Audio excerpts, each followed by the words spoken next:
The intricate patterns and enigmatic beauty of Wootz Damascus steel have been prized for centuries. But the secrets of how it was produced were lost around 150 years ago. Wootz is the material, the metal, from which genuine Damascus blades were made. It is ancient and it is mysterious.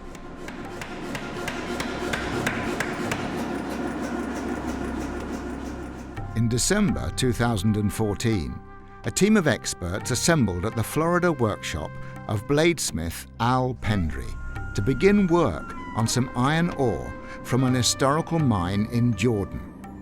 They wanted to find out if this ore would produce authentic Wootz.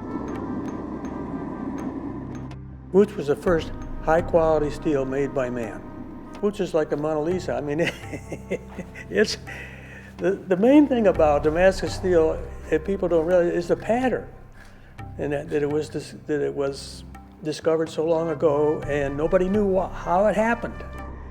But now, after 150 years, the mystery of Wootz has finally been solved.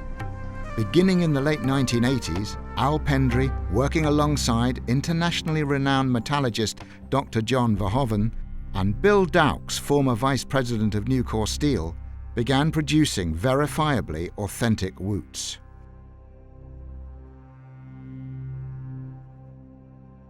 As far as I know, after all these years of people trying, Al Pendray is the first person who's been able to consistently make blades from cakes that are similar to Wootz steel, that have the same surface pattern and the same internal microstructure that we find for high-quality Damascus blades that are in museums. The results and methodology of this work were published in several scientific journals, including Scientific American.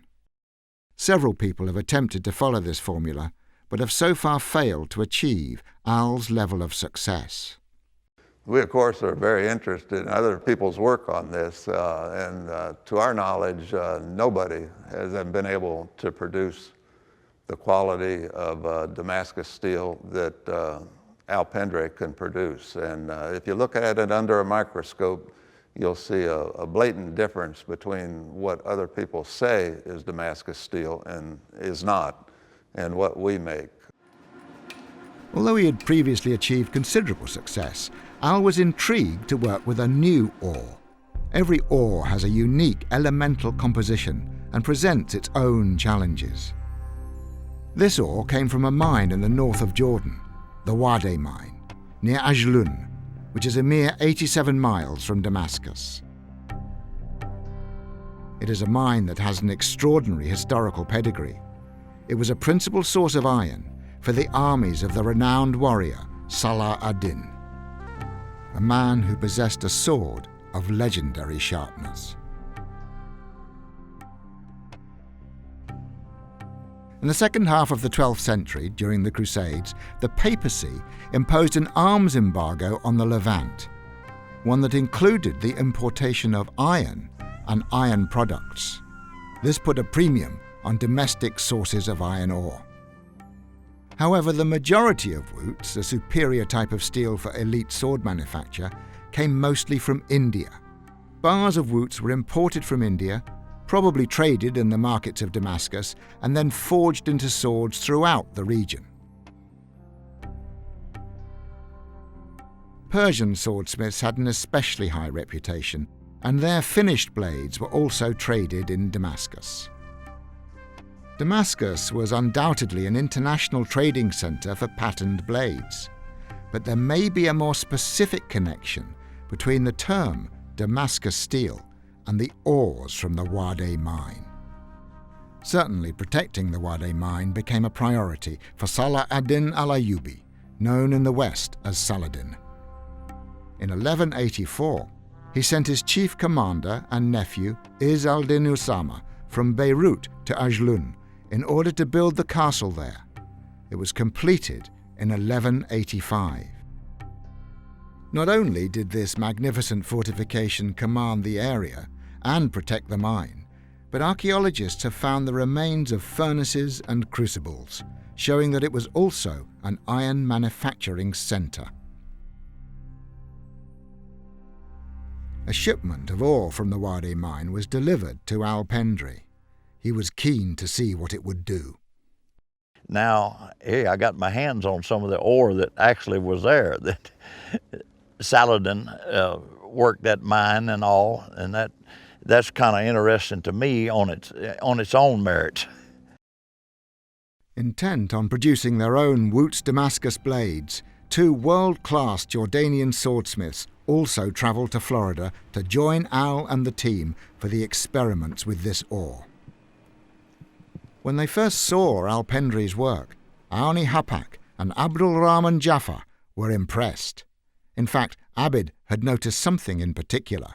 When I first came to Al Pendray's workshop, I was surprised to see one of his blades which have the same pattern of the swords which were made by Asadullah in Persia. That was quite a compliment from a fellow expert, and for the next 4 days, many hours were spent in conversation with Al. It was a collaboration of like minds. However, before the arrival of the Jordanian smiths, Al and his assistant, bladesmith Jeremy Jennings, had some preparation to do on the Jordanian ore. We're going to be lighting up the charcoal, the bloomer here, to get it up to heat. Wootz begins where all iron and steel begin, as a lump of rock, which is known as iron ore. In order to extract the iron from the rock, it has to be processed in a bloomery. This is a charcoal-fueled furnace that smelts the ore, a chemical process quite different from melting. Al's bloomery is made from modern materials, and for convenience he uses a fan instead of bellows, but inside, the size, composition and temperature of the fire is identical to that in a traditional bloomery hearth.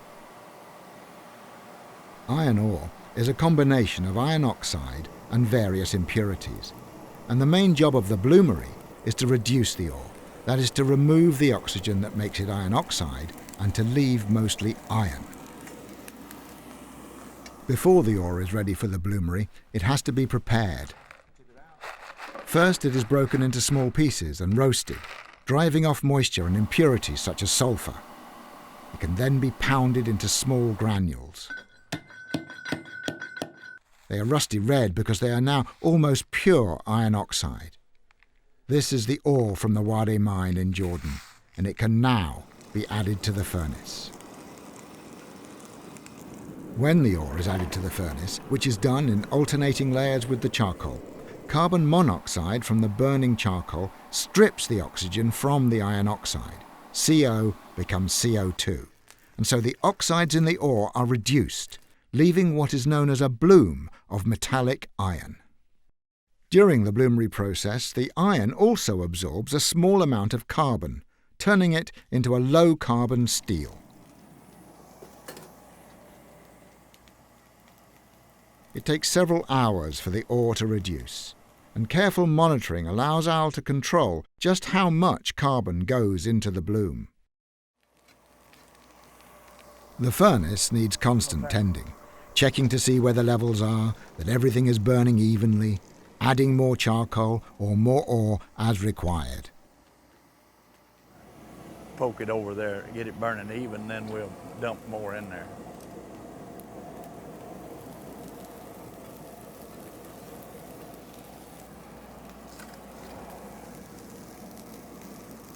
Eventually, it is time to check on the yield. The bloomery is open from below, and the unburned paper is a sure sign that the furnace has remained oxygen-free. Yeah, I mean, we've got, there's some of the iron. There's some pretty good pieces in there.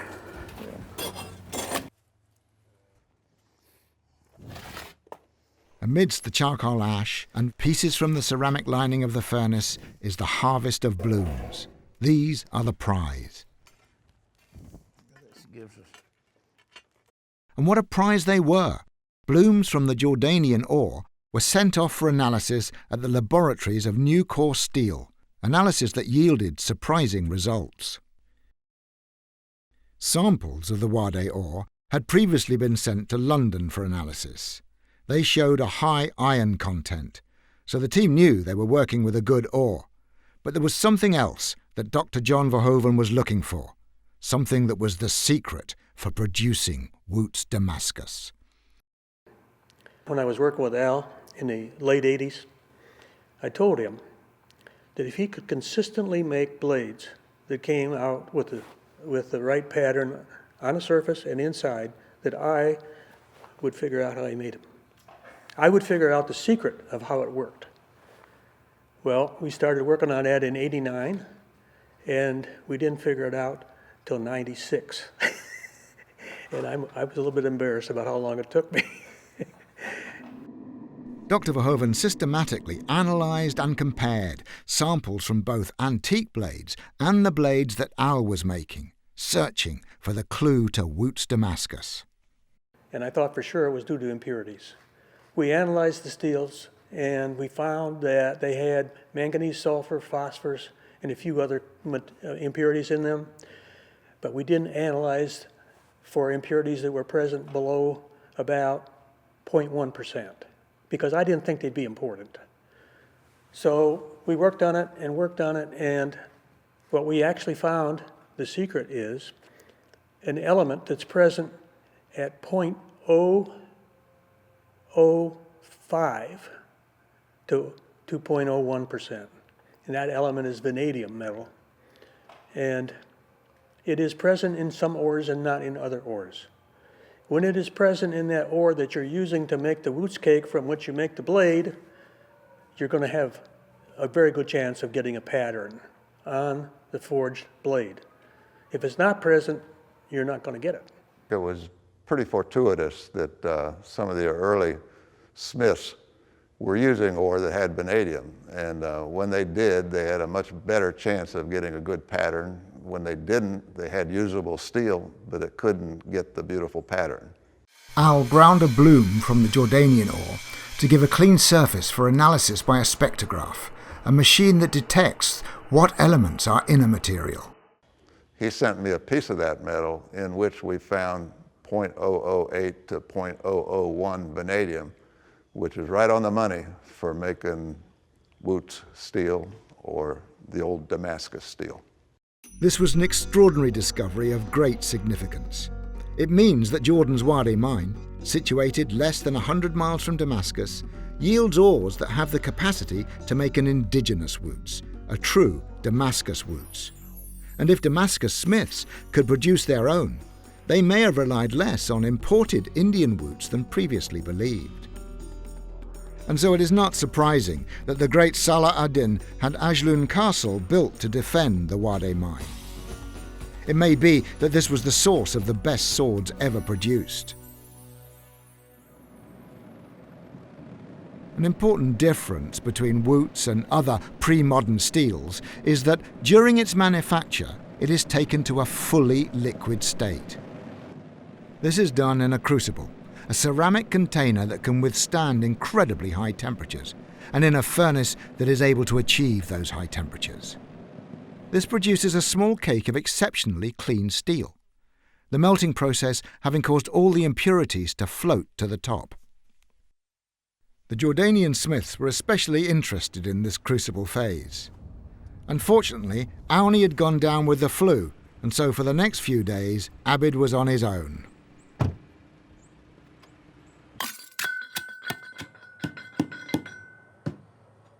The crucible requires several ingredients. The main charge is of crushed iron from the bloomery. That is obvious enough, but what comes next seems at first to be rather surprising. Ancient recipes call for the addition of fresh green leaves. We get the hydrogen from the moisture in the leaf.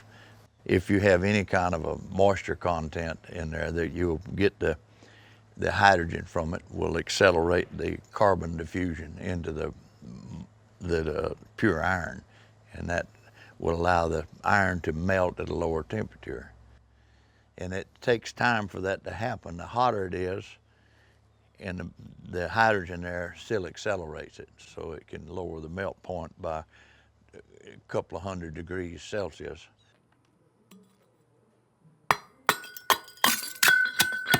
Another important constituent is crushed glass. This melts, floats to the top, and creates an extra seal.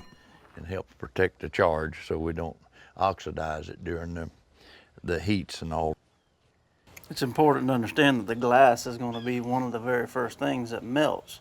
So it's basically going to run through the ore until the ore temperature comes up, and then it begins to melt. And then the ore is heavier than the glass, so it actually melts down through the glass and then pushes the glass back to the very top of the crucible, and that's what forms your cap on top of your metal. Yeah, and final deal, to help consume the oxygen in top, I use a bit of charcoal, and it will consume the amount of oxygen, will burn away some of it, and then the rest of it will be left after the end of the melt floating on top of the glass.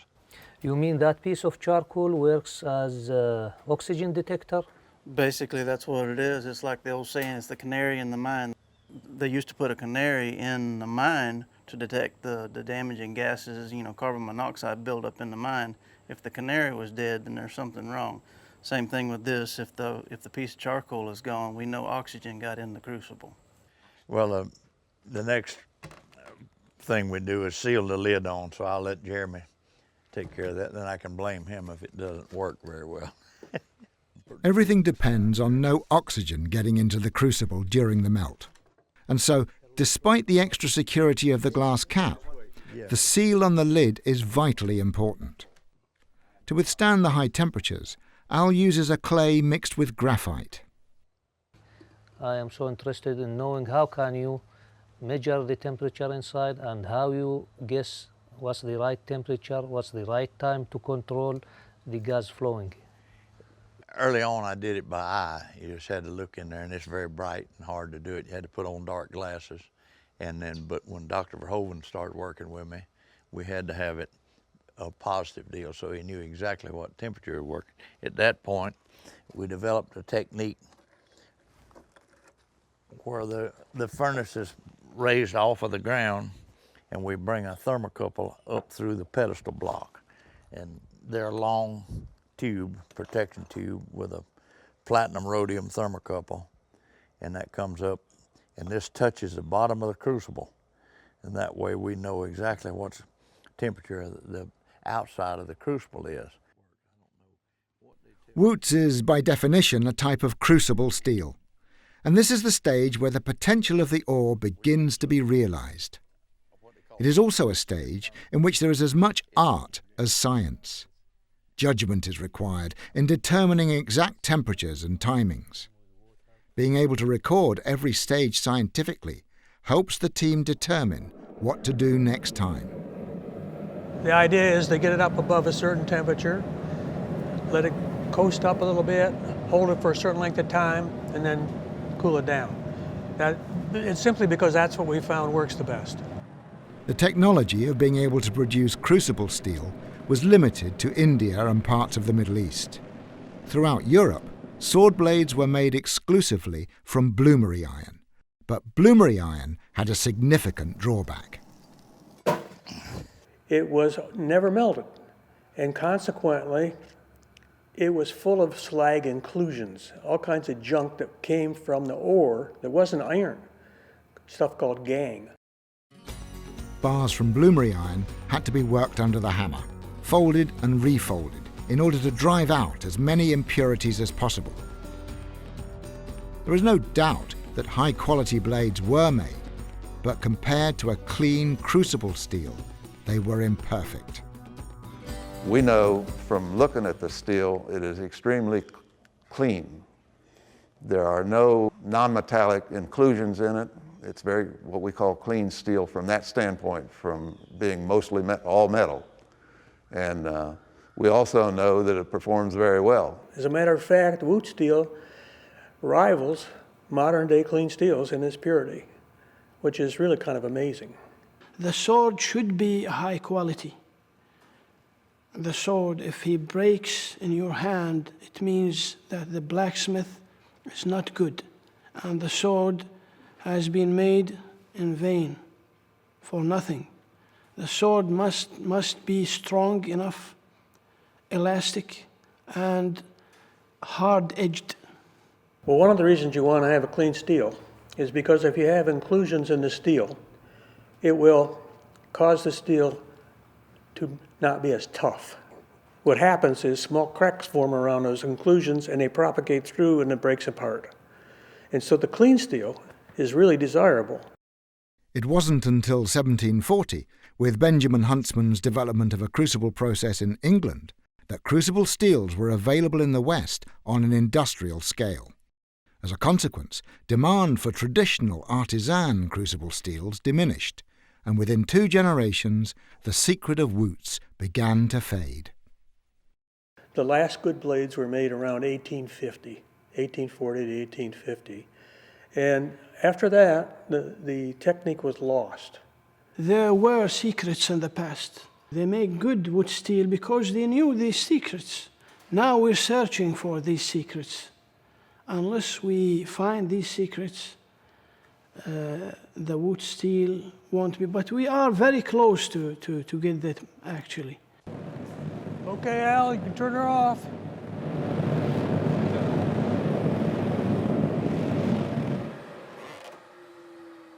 Okay, we have run for just about 3 hours since we started, and we got to the temperature we wanted to hold it at, which is about 1488 for this particular experiment, a little higher we've been running, and we held it for about a half an hour at that temperature. The furnace is left to cool down overnight. Even so, the crucible remains too hot to handle.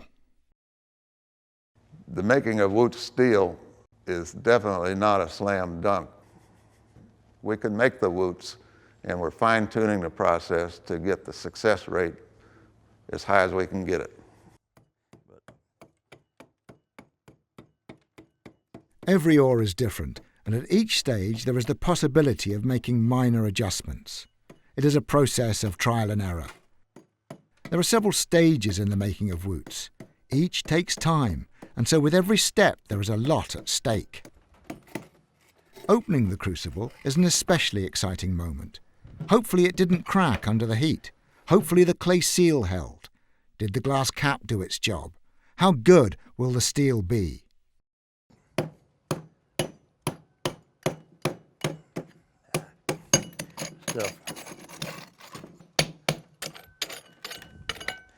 I think we're ready to. The first signs are very positive and extremely encouraging. You get a glove, you can handle it a little more and look it over. Still hot. Oh, this is solid and there's no air bubbles inside. This is great, I think. It is certainly a quality piece of crucible steel, but it is not yet Wootz Damascus. It is the raw material, and will only be Wootz Damascus when it reveals the right pattern. You can make a crucible steel that will have pretty much the same composition with no pattern. Now, the difference between those two steels is that the Wootz steel has very fine carbides lined up in arrays. And the advantage that might provide would be superior wear resistance. People are always looking for the ideal cutting instrument, and there's a compromise that has to be made. If the instrument, the knife, is extremely hard, it's going to be somewhat brittle, but it'll cut well as long as you're careful with it. In the case of Wootz, there's a good compromise made. There's little iron carbides on the cutting edge, which are very durable, and they're held in place by material that is more ductile. And therefore, it's a more durable edge, and the knife itself is more durable in terms of mechanical strength. It can bend and without breaking, and it's just a better overall knife. The Wootz steel was superior, and you could make better swords from it because it had superior toughness. It'll last longer, hold its edge longer than the other blades will. Wootz is so much more than just a beautiful pattern. The metal has important physical properties. It took an exceptionally keen edge, and it had flexibility and durability. In order to coax a quality Wootz steel from the crucible cake, The next step is what Al describes as a rim treatment. I guess just bring it on over here. We put it in the box and then we run it. We generally run this about 30 hours at 1100. The crucible steel is placed in a tray of iron oxide. This will decarburize the exterior. The intention is to create a low-carbon iron shell or rim around the steel core. It is a necessary step in order to prevent the cake from cracking when forged. In forging the high carbon cake with the impurities of phosphorus, which is normal in the natural ores, a lot of them, then you find that it will create a hot shortness, which means that it will tear apart, crack while you're deforming it, and you will have just a lot of little pieces all apart instead of having a solid bar in that you can finish into a product. When you forge it, you have your deformation travels through the material, and if it is encased in this low carbon rim, it doesn't stay torn apart. It welds itself back together under the hammer normally, so you don't end up with cracks and voids if you do not, as the term goes, see the light of day. In other words, oxygen that gets in the cracks, they won't bond themselves back together, and with the sealed up, it will reform their solid deal even if it cracks some during the forge.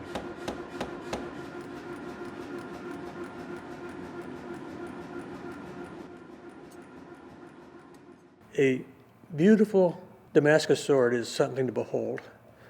The reason that I think people have expressed so much interest in it is because it has this history of appearing in Asia. The Western people ran into it.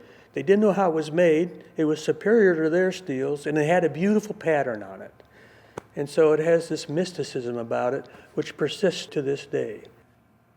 The pattern indicates the quality of Wootz. So the pattern is something essential for you to distinguish the piece, whether it's good or not. I like to think that the ancient people making the beautiful Wootz and the people who purchased the weapons made from that used it somewhat as a proof mark. If the Wootz pattern was very pretty, they knew that they had a very good weapon. Okay, Wootz is the starting steel from which Damascus steel blades are made. A Damascus steel blade is almost always referring to a blade that has a surface pattern on it that is very attractive. There's another type of steel called Damascus steel, and a better name for that type of steel. It isn't what I would call a Wootz Damascus steel or a genuine Damascus steel. It's what has been called pattern welded Damascus steel. It has beautiful patterns on it, but it's made by an entirely different process. In pattern welding, several bars of bloomery iron are forge welded together. These have never been fully melted, and each bar varies in both carbon content and impurities. The smith exploits the different properties, twisting bars together so that hard metals compensate for the soft and the softer ones for the hard. In doing so, he can also create a pattern, one that a skilled smith can in fact predetermine. Pattern welded blades are beautiful, but they are not Wootz Damascus. And the Wootz steel is higher quality because it's one piece and more elastic. Wootz was considered such a premium material and such a valuable material, and the market reflected that. People would pay more for it. Naturally, some people decided to make fake Wootz. It takes a trained eye to tell the difference between a good Wootz pattern or imitation pattern that might be dendritic, but is still intrinsic to the material, or maybe some pattern welded steel that had a pattern that looked like Wootz, but it was made by many layers, manipulated. So there's a lot of different patterns that can appear on a weapon, and some of them will resemble Wootz, but they're not. Pattern-welded blades range from the subtle to the strikingly bold. It takes skill to produce them, and they are greatly sought after. The world calls them Damascus steel. The pattern in pattern-welded steel is obvious how it happens. I mean, you can, if you look at it and somebody, most people, when you tell them you have a Damascus steel blade, they say, oh, it's made by folding. Well, a Wootz Damascus steel blade was not made by folding. It's made by magic. Much of that magic takes place during the next stage. Al calls it thermal cycling.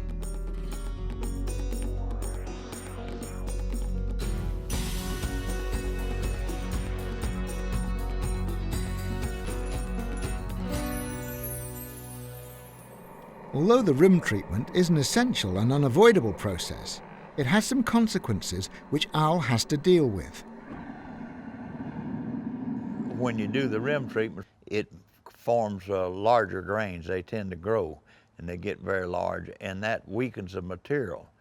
And so doing a thermal cycle, it refines the grain. Each time you go up in temperature and down across the threshold limit of the A1, they call it, it forms a new set of austenite grains, which become smaller and smaller. So you have the structure finer, and it's stronger, and it will stand the deformation better. This thermal cycling, heating, cooling, and reheating, manipulates the microstructure of the steel, changing the nature of the grain in order to reduce the internal stresses that will be incurred during forging. If this is not done correctly, the Wootz will be lost. How long to leave it in the furnace? How long to let it cool? One of the quickest ways to detect it is with a magnet. It becomes magnetic at room temperature. It is magnetic at room temperature. As you heat it above the Curie temperature, which is just above the A1, then it becomes non-magnetic. So if you want to test it some way, you can just use a magnet and touch it. If it sticks to it, you know the temperature is below. When it goes above, let it cool back down till the magnet sticks and then go back up. The number of cycles is something that Al has to judge. It will vary according to the length of time the cake has spent undergoing the rim treatment. The longer you had heated it before, it would mean that the grain was larger, and they tend to come down fairly rapid once you start cycling.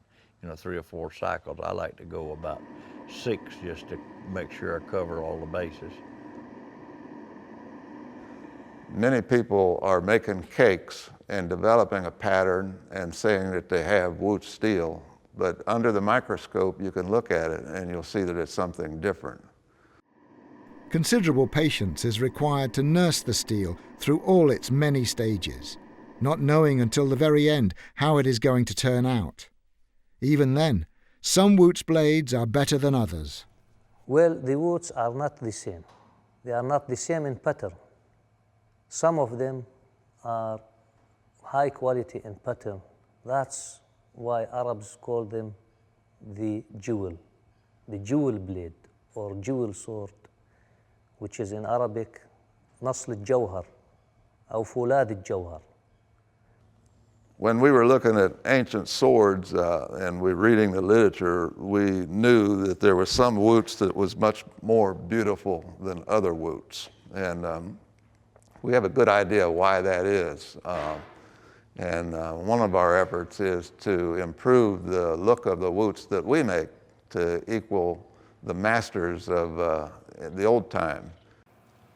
This little ingot is a reproduction of Wootz steel made by Al Pendray.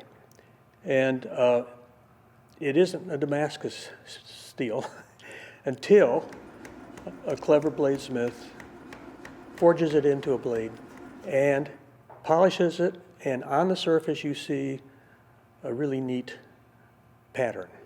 Then you can call it a Damascus, what I call a genuine Damascus blade, or I sometimes call it a Wootz Damascus blade. In releasing a Wootz Damascus pattern from the cake of crucible steel, the greatest art of all is in the forging. After days of work preparing the ingot, all can still be lost in this critical process.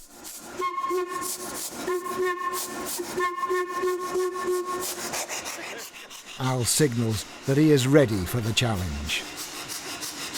Time to go to work.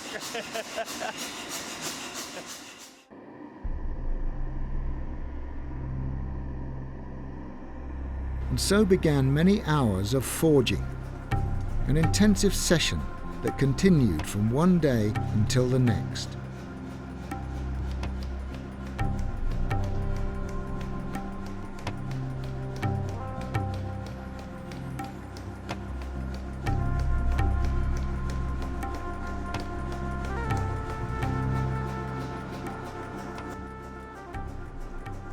Every strike is carefully judged. The hammer blows mustn't be too hard. The risk of cracks remains, and with just one crack, all would be lost. Great finesse is required. This is where the Wootz is given life.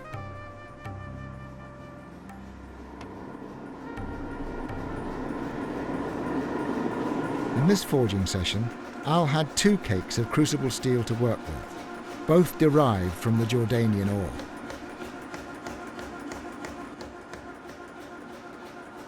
The colour of the metal is watched closely to be sure that it is at the correct temperature while under the hammer, a temperature that allows Al to ease the soft metal into shape without damaging it.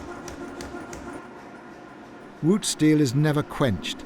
Such dramatic cooling would change the internal structure and the size of the grains.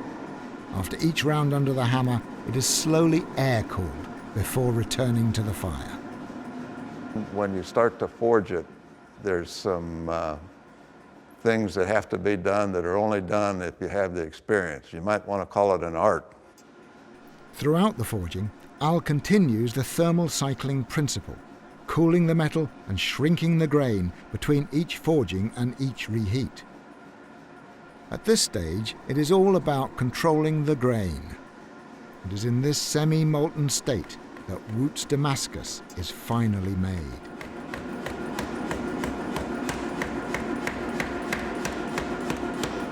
And it's not just the external shape that is created in forging.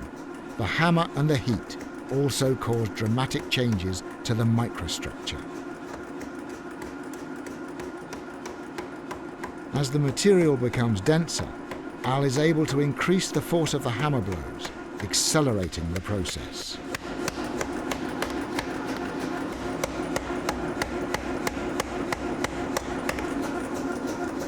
Abid looks on with great interest, observing a fellow master at work.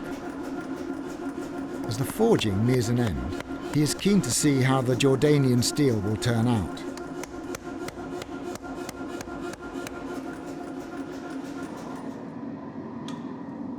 After many hours of continuous labour, the cake of crucible steel finally emerges as a bar, the blank from which a sword could be produced. Days of work are now put to the test. Will it be the Wootz Damascus that they are looking for? Some of the old blades had what's called dendritic steel in it, and that creates a very bold pattern, but it doesn't have the mechanical strength, or it doesn't have the pattern that the ancients realized gave the best quality in the weapon. Dendritic Wootz would not perform near as well, although it was a nice pattern. It wasn't the original or the proper Wootz pattern. You can see a dendritic pattern on the surface of all crucible cakes. Dendrites crystallize like snowflakes as the metal freezes from the molten to the solid state. Dendrites are a necessary precursor to producing a Damascus Wootz pattern, but the final segregation and alignment of materials only happens during the thermal cycling and forging stages.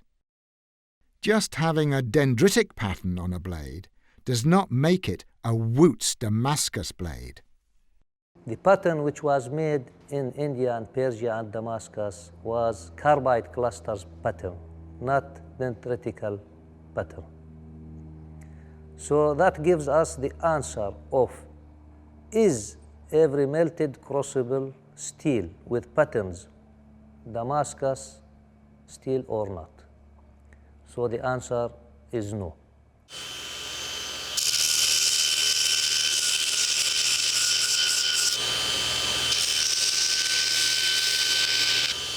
In order to see if the newly forged bar is the right stuff, Al has to grind off the decarburized shell.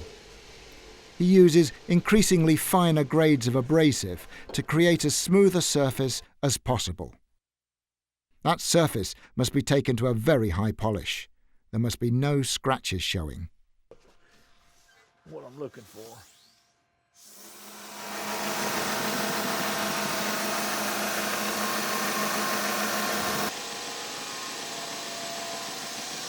When he has polished it to his satisfaction, Al etches the bar with some acid for a first inspection. See what we got. I see some interesting looks to it. Yeah, I can see some stuff. Let's cut us a piece off the end of it with a chop saw and then polish it. Stand clear there.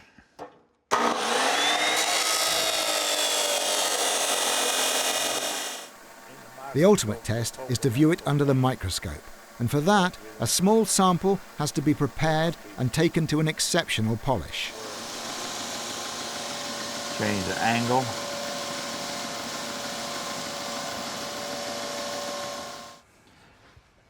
When ready, it too is etched with acid, and then, after 4 days of continuous preparation, this small, precious sample is taken to the microscope for the verdict. The microscope is not for viewing the surface pattern, but rather for inspecting the microstructure of the metal. This in turn will suggest what pattern to expect, but more importantly, it will indicate whether or not the material is genuine Wootz Damascus. You can always move these things around, and with a magnification, you're only looking at a very small section. If you move it just a little bit, you'll see something that you're wanting to see. And one thing you can see, we did sterilize a lot of the carbides. This is good news. Spherodized carbides are a signature feature of the cluster sheets that Al is looking for. Cluster sheets are one of 2 alternating layers in a cross-section of Wootz Damascus. The layers consist of one layer of iron and another layer that looks like the Milky Way. If you look at the Milky Way, you see this array of stars that light up the sky in kind of a blurry way. And in a Damascus steel, when you look at it in a microscope, that's just what you see. You see millions of tiny little round white things, and those are carbides. And so you're looking at a layer of carbide. Actually, Al and I call them cluster sheets because the carbides are clustered together into a sheet morphology. What Al is hoping for is a good alignment between these cluster sheets and the matrix of iron. You see that it's got some alignment in there, and these bands are just too wide. They need to be, see, the particles are sterilized there. Yeah, they need to be More thin? Yeah, what they would be tighter. These are spread too wide. You got some alignment, but you don't have real tight. You know, to make the real bowl pattern, you'll have a little bit in this one. But this is certainly a step in the right direction.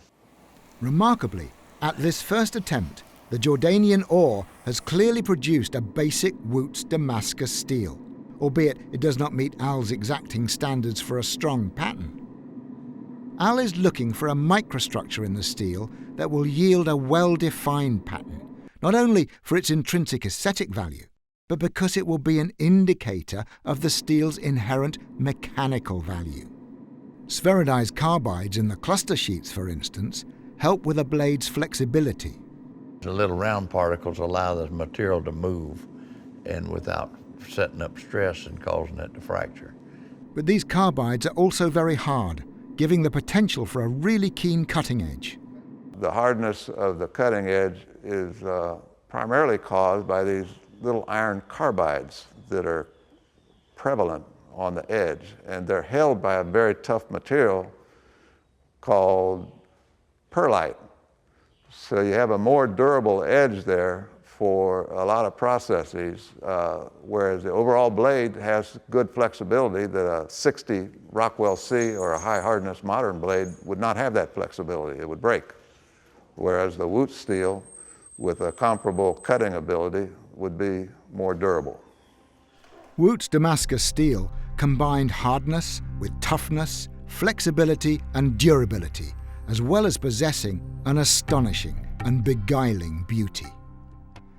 Connoisseurs distinguish between Indian Wootz, Turkish Wootz and Persian Wootz, and the term Damascus has been employed as a broad generic for all patterned swords.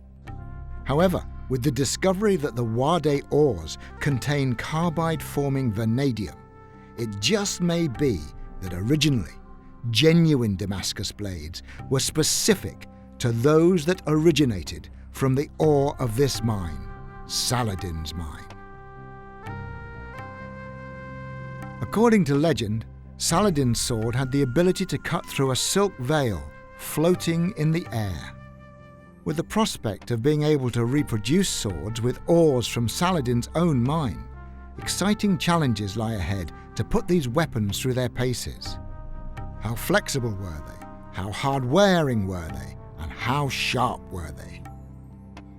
But first, the team need to make a few small alterations in order to produce the optimum material.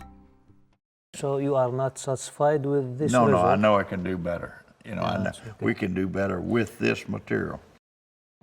Al calculated that a slight adjustment, introducing more carbon at the crucible stage and perhaps a few more thermal cycles, would be enough to get the Jordanian ore to produce high-quality Wootz Damascus steel. It had been an inspiring few days of experiments and discussions.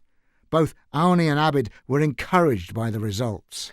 So it's very exciting for me to know that the Jordanian ore can make Wootz steel from it without adding anything else. Well, that's the same to me, and being able to help you bring it out in your native ore, and that it's very interesting, very exciting to me to work with somebody from there and bringing the ore over to us, and we work with it there to produce this pattern and steel. Producing it out of anything is great, but to produce it from your native ore and you being able to come and meet me and work with me, it's very exciting to me, and I'm hoping we can do better in the near future here on it. So the journey didn't end and will not end here by 5 days and 2 experiments only. I think it's just the start to go on. Well, I am really excited and can't wait to see the Wootz that we will made from that ore, the ore of Salahuddin's cave. One day, God willing, we will have this kind of Wootz steel, and it will be great. Work on the Wade ore will now continue back in Jordan, and Auni and Abid are hopefully just a few crucibles away from reclaiming the heritage of authentic Damascus steel.